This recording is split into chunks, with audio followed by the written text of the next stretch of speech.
Hi there. So I'm Holly Bell. This is my new channel. And as promised, we were going to talk about the next book, which is called Covered in Yucky Mucky Mud. Please let me know in the comments what you think of the title. I find a lot of people have trouble saying this title, Covered in Yucky Mucky Mud. I'm thinking of changing it. I love the cover too much, but just let me know in the comments what you think of the cover, how it makes you feel. What do you feel when you look at this cover? For me, it really resembles what the book talks about, because in this book it is looking at all the mud, all the dirt that we've thrown on top of ourselves, over the years. And it's about getting to a place where we can wash all that mud off. That's really what this book and this title is all about. So what I love about the second book, again, I started this book thinking it was going to be a copy of Your Past is a Gift. But instead of being at my life story this time, this book was directly, writing, talking to you, the person that was reading it. So it was using all these examples, but for you to find where you were in your childhood and where you are in your adult life and where you are, there's all these different examples going through. And it's just so that you can find one, hook in and relate. The beauty of this book is that it gives you more of an insight of who you are and why you behave the way you behave, But what I loved about the twist in this one, how it ended, was different to the first book. The first one is more about learning to forgive.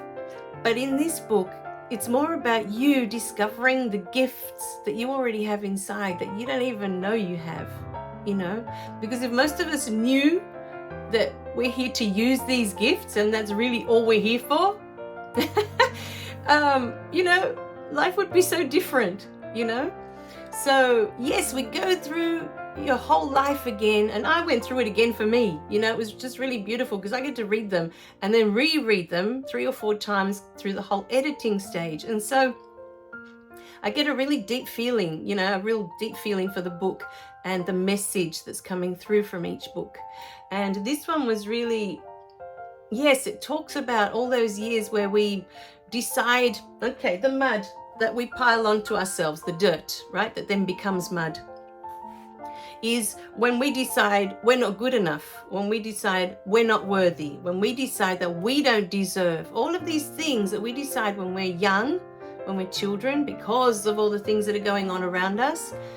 That's all the dirt that we pile onto ourselves. That's all the mud that we carry on us all the time, right? And so we go around everywhere we go, we have all this stuff stuck on us, right? Of all these decisions that we made about ourselves.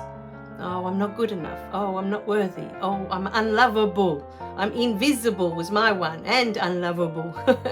After my sister was born, I felt so cast aside that, yes, I felt invisible because my mother thought that she needed to do everything herself. And so when my sister was born, I wasn't included in anything of her activities. I wasn't allowed to give her a bottle of milk. I wasn't allowed to, because my mother didn't do the breastfeeding, her milk didn't come in. So I'd see her give her the bottles, but I wasn't allowed to help with that. I wasn't allowed to hold her because my mother was so afraid that I would drop her,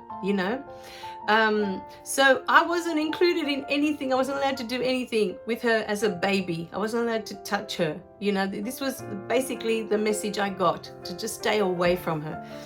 And so, because I was 5, so my mum's probably looking at me like I'm so little and I'm not going to be able to manage. And if anything happens, to my sister. So she was just protecting her. But at the same time, I felt cast aside, like a toy that you no longer want to play with, And at that point, because all of her attention was on my sister, it is, when you have a baby, that's what happens. I didn't realize that until I had my daughter. How time consuming it is, how much time it, it requires. Getting up every couple of hours when they're born, every 2 or 3 hours just to feed them. And the sleep deprivation that comes, when you have a baby. So a lot of things I started to understand once my daughter was born. I didn't understand them then when I was 5. But back then what happened was that I took all of that on. All of a sudden, I wasn't wanted anymore. And the biggest one I took away from that was that I was not loved by my mother anymore. All of her attention and all of her love was going towards my sister. That's what I took away from that event. None of that was true, that she didn't love me or that I wasn't wanted or none of that was true.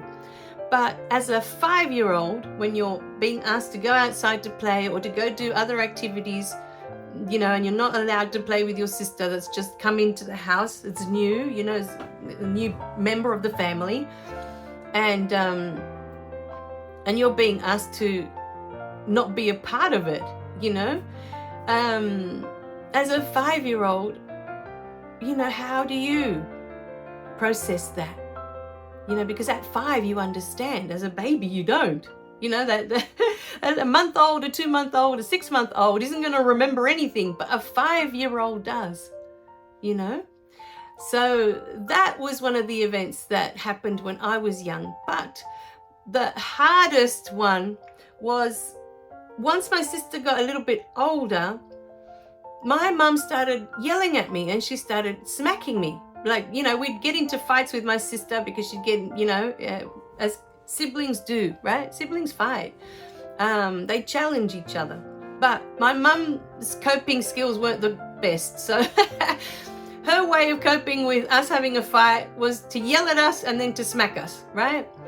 And so then there was that as well, because she had never yelled at me before. There was no need to. I was a bookworm. I was always reading or drawing, or I was always such a quiet kid. I kept myself entertained quite easily. And I was fascinated with the world. I remember before I was 5, I would spend hours outside just studying snails, because they leave that little silver trail. And I still remember that, I still see snails now and I think, oh, they're so amazing, That little silver trail as a child looks like something magical. How can that come out of that? This brown, slimy thing. And I always thought they were magical. And just things like that. I was always doing things like that, observing the world, fascinated by what was going on around me. I was such a good kid. I didn't cause any trouble. But my sister was the opposite. She was a total troublemaker, always looking for attention, And when she didn't get it, then she'd start a fight and all this would start. And then my mum would be, going off the rails, and that was it. We'd all get yelled at, we'd all get smacked, and that was it, But that within me, as in my childhood, created resentment, because first I was cast aside when she was born. Then I felt like I wasn't loved anymore because all the love was going to my sister. But then on top of that, I was being yelled at and I was being smacked, which I hadn't experienced before she was born. So there was a lot of resentment that was building up towards her as well in my childhood, So all of these things are things that we look at in the books, and with each level that we, each book is a next level up. And as you level up, you begin to see these events with very different eyes to when you first start the process. Because the whole process of these books is to move you away from looking at the events from the eyes of pain and suffering, and being able to see the events from the eyes of love, from the eyes of the love that you are. So the second book, what you can gain from the second book is to start looking at yourself a little bit more, start to understand why you have certain behaviors.